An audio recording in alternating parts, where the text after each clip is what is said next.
ఇంకొకటి షర్మిల రాకతో పిసిసి చీఫ్గా షర్మిలకి ఇచ్చిన తర్వాత అక్కడ కాంగ్రెస్ పుంజుకునే అవకాశం ఉందా? కాంగ్రెస్ బలపడితే అక్కడ ఈ జనసేన టీడీపీ ఓటు బ్యాంక్ మీద ఏమైనా ప్రభావం పడే అవకాశం ఉందా? అంటే షర్మిల గారు లేవనెత్తుతున్న ప్రశ్నల వల్ల డైరెక్ట్గా జగన్మోహన్ రెడ్డి గారు హిట్ అవుతున్నాడు. టీడీపీ కూడా తగులుతుంది కొద్దిగా. టీడీపీకి తమలపాకుతో కొడితే వాళ్ళు తలుపు చెక్క ఇచ్చి కొట్టేస్తుంది.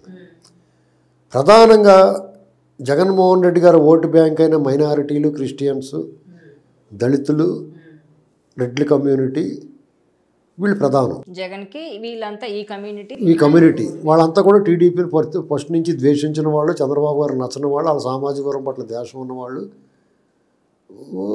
మొదటి నుంచి రాజకీయ ఉద్దేశాలు, భావజాలం, సిద్ధాంతం వ్యతిరేకించి వాళ్ళు వీళ్ళంతా కూడా కన్సాలిడేట్ అయి ఉన్నారు. ఇప్పుడు ఈ షర్మిల వ్యాఖ్యల వలన షర్మిల ఇప్పుడు జగన్మోహన్ రెడ్డి గారు వాళ్ళనే కొట్టాడు దెబ్బ. వాళ్ళు ఉక్కిరి బిక్కిరి అవుతూ ఉన్నారు. వాళ్ళకి టీడీపీకి ఓటేయలేరు, బీజేపీకి ఓటేయలేరు. వాళ్ళకి ఆల్టర్నేటివ్గా కాంగ్రెస్ కనపడుతుంది షర్మిల వల్ల కూడా. కాబట్టి ఒక పార్టీ నాయకత్వం దొరికింది. ఇవాళ కాకపోతే 10 ఏళ్ళ తర్వాత పుంజుకునే అవకాశం ఉంది. కాబట్టి ఆ క్యాడర్ అంతా వెళ్ళిపోయినా ఆశ్చర్యపోకలేదు. అటు కాంగ్రెస్ వైపు వెళ్ళిపోయినా మనం నెక్స్ట్ ఎలక్షన్ టైంకి కాంగ్రెస్ స్ట్రాంగ్గా నిలబడుతుంది.